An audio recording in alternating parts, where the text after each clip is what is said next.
Degree ലെവലിൽ ഇപ്പോൾ ഏറ്റവും കൂടുതൽ കുട്ടികൾ കാത്തിരിക്കുന്നത് ഹൈക്കോർട്ട് അസിസ്റ്റന്റ് നോട്ടിഫിക്കേഷൻ ആണ്. അതായത് അത്യാവശ്യം നല്ല സാലറി പാക്കേജ് ഉള്ള അത്യാവശ്യം സമാധാനപരമായിട്ടുള്ള ഒരു ജോലിയാണ് ഹൈക്കോർട്ട് അസിസ്റ്റന്റ് എന്ന് പറയുന്നത്. ഈ എക്സാമിന് നിങ്ങൾക്ക് പ്രിപ്പയർ ചെയ്യാനായിട്ട് എത്ര സമയം ലഭിക്കും? വളരെ ഇമ്പോർട്ടൻ്റ് ആയിട്ടുള്ള കാര്യമാണ്. പെട്ടെന്ന് എക്സാം നടക്കുമോ, അതോ നമുക്ക് പഠിക്കാൻ കുറച്ച് സമയം കിട്ടുമോ? ഇപ്പോഴേ എന്തുകൊണ്ടാണ് നിങ്ങളോട് പഠിക്കാൻ പറയുന്നത്? ഈ കാര്യങ്ങൾ വളരെ വിശദമായിട്ട് നമുക്കൊന്ന് പരിശോധിക്കാം.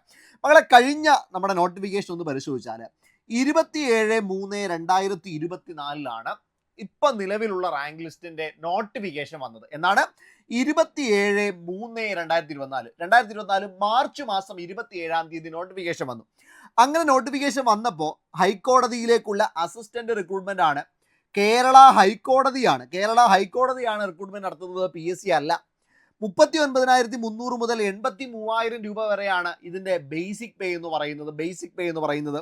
രണ്ട് കാറ്റഗറി നമ്പറുകളിലായിട്ടാണ് നോട്ടിഫിക്കേഷൻ വന്നത്. ഒന്ന് ഡിഫറൻ്റ്ലി ഏബിൾഡ് ആയിട്ടുള്ള ആളുകൾക്ക് സ്പെഷ്യൽ റിക്രൂട്ട്മെന്റ് ആണ്, അതിൽ 4 വേക്കൻസിയാണ് ഉണ്ടായിരുന്നത്. രണ്ടാമത്തത് ഡയറക്റ്റ് റിക്രൂട്ട്മെന്റ് 41 വേക്കൻസി. അങ്ങനെ ആകെ 45 വേക്കൻസികളിലേക്കാണ് അന്ന് ഈ നോട്ടിഫിക്കേഷൻ പ്രസിദ്ധീകരിച്ചത്.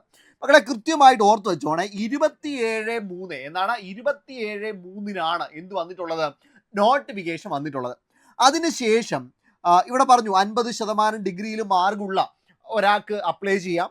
കമ്പ്യൂട്ടർ നോളജ് വേണമെന്ന് നിർബന്ധമൊന്നുമില്ല, പക്ഷേ ആവശ്യം അത് ഉണ്ട് എങ്കിൽ നല്ലതാണ് എന്ന് പറയുന്നുണ്ട്. അതിനുശേഷം നോക്കിയിടാം, എക്സാം നടന്നത് 27 ഒക്ടോബർ 2024 കൃത്യം പറഞ്ഞ എത്ര മാസമുണ്ട് മക്കളെ? 27/3/2024 വന്ന നോട്ടിഫിക്കേഷൻ പ്രകാരം എക്സാം നടന്നത് 27 ഒക്ടോബർ മാസം 2024. അതായത് മാർച്ച് മുതൽ കൂട്ടിക്കേ.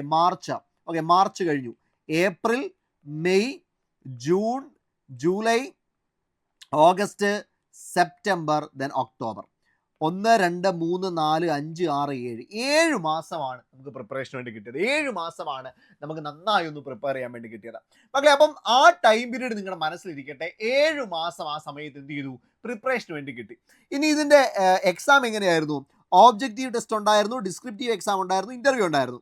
ഇതിൽ ഓബ്ജക്റ്റീവ് എക്സാമിനേഷനും ഡിസ്ക്രിപ്റ്റീവ് എക്സാമിനേഷനും ഒരൊറ്റ ദിവസം തന്നെയാണ് നടന്നത്. ഒരേ ദിവസം തന്നെയാണ് ഓബ്ജക്റ്റീവ് എക്സാമിനേഷനും ഡിസ്ക്രിപ്റ്റീവ് എക്സാമിനേഷനും നടന്നത് എന്നുള്ളൊരു പ്രത്യേകത കൂടെ അവിടെ കൃത്യമായിട്ട് ഓർക്കേണ്ടതായിട്ടുണ്ട്. അപ്പോൾ ഓബ്ജക്റ്റീവ് എക്സാമിനേഷനും ഡിസ്ക്രിപ്റ്റീവ് എക്സാമിനേഷനും ഒരേ ദിവസം തന്നെയാണ് നടക്കുന്നത്. ഇന്റർവ്യൂ മാത്രമാണ് സെപ്പറേറ്റ് ആയിട്ട് നടക്കാമെന്ന് ഓർത്ത് വെച്ചേക്കാം. ഒരേ ഡേറ്റ് മാത്രമല്ല, ഒരേ സമയത്തുമായിരിക്കും. ഓബ്ജക്റ്റീവ് എക്സാമിനേഷൻ കഴിഞ്ഞാൽ നേരെ എങ്ങോട്ട് പോവുകയാണ്? ഡിസ്ക്രിപ്റ്റീവിലോട്ട് തന്നെ പോവുകയാണ്. പിന്നീട് ബ്രേക്ക് ഒന്നുമില്ല. ഒരു കട്ട് ഓഫ് വരുന്നത് അത് ഒബ്ജക്റ്റീവിന്റെ കട്ട് ഓഫ് ആയിരിക്കും. അത് ക്ലിയർ ചെയ്ത് കഴിഞ്ഞാൽ ബാക്കി പേപ്പറുകൾ എന്ത് ചെയ്യും? വാല്യൂ ചെയ്യും എന്നുള്ള രീതിയിലാണ് വരിക. ശരി, ഇനി ഒന്നുകൂടി ഒന്ന് കാര്യമായിട്ട് നോക്കിയാൽ മക്കളെ, 27 മാർച്ച് 2024 നോട്ടിഫിക്കേഷൻ വന്നു. 3 ഏപ്രിൽ 2024 വരെയാണ് നോട്ടിഫിക്കേഷൻ പ്രകാരം അപ്ലൈ ചെയ്യാൻ സമയമുണ്ടായിരുന്നത്. ലാസ്റ്റ് ഡേറ്റ് ആയിട്ട് പറഞ്ഞിരുന്നത് 2 മെയ് 2024 ആയിരുന്നു. അതായത് ഓൺലൈനായിട്ട് അപ്ലൈ ചെയ്യാനായിട്ടുള്ള ലാസ്റ്റ് ഡേറ്റ് പറഞ്ഞ 2 മെയ് 2024 കാരണം 3 ഏപ്രിൽ തൊട്ടാണ് ആപ്ലിക്കേഷൻ സ്റ്റാർട്ട് ചെയ്തത്. then അതിനുശേഷം ഇതിൻ്റെ ഹോൾ ടിക്കറ്റ് വന്നത് ഒക്ടോബർ മാസം 9-ാം തീയതിയാണ്. എക്സാം നടത്തിയത് 27 ഒക്ടോബർ 2024 ശരി, ഇനി ഇതിൻ്റെ റാങ്ക് ലിസ്റ്റ് എപ്പോഴാണ് വന്നത് മക്കളെ? റാങ്ക് ലിസ്റ്റ് വന്നത് 8/4/2025. അതായത് ഒരു 3 മാസം 4 മാസം കഴിഞ്ഞപ്പോഴത്തേക്കും എന്ത് വന്നു? റാങ്ക് ലിസ്റ്റും പ്രസിദ്ധീകരിച്ചു. അപ്പോൾ വളരെ വേഗത്തിലാണ് റിക്രൂട്ട്മെന്റ് പ്രോസസ്സ്. കൃത്യം ഒരു വർഷം കഴിഞ്ഞപ്പോൾ തന്നെ റാങ്ക് ലിസ്റ്റ് പബ്ലിഷ് ചെയ്തു എന്നുള്ളൊരു പ്രത്യേകത കേരള ഹൈക്കോടതിക്കുണ്ട്. പക്ഷേ ഇപ്പോൾ ഈ വർഷം നോക്കിയാൽ ഇപ്പം മെയ് മാസമായി.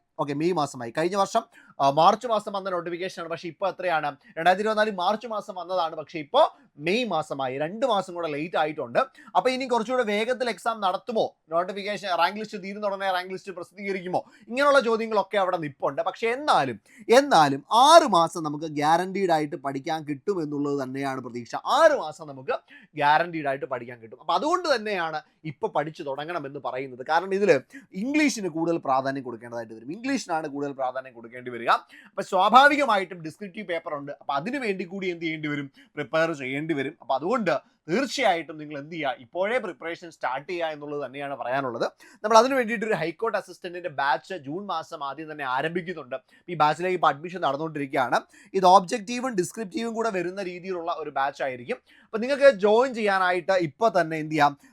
ഗൂഗിൾ ഫോം, താഴെ ഒരു ഗൂഗിൾ ഫോം ഉണ്ടായിരിക്കും. ആ ഗൂഗിൾ ഫോം ഫില്ല് ചെയ്യാം. അങ്ങനെയാണെങ്കിൽ നമ്മുടെ അക്കാഡമിക് കൗൺസിലേഴ്സ് നിങ്ങളെ വിളിച്ച് കാര്യങ്ങളൊക്കെ പറഞ്ഞ് ഡെമോ ക്ലാസ്സുകളൊക്കെ കാണിച്ച് നിങ്ങളെ ജോയിൻ ചെയ്യിപ്പിക്കും.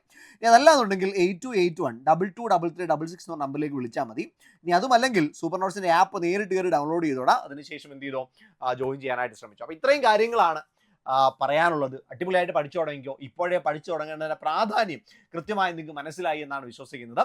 നമുക്ക് ക്ലാസ്സിൽ കാണാം. നന്നായി പഠിച്ചു.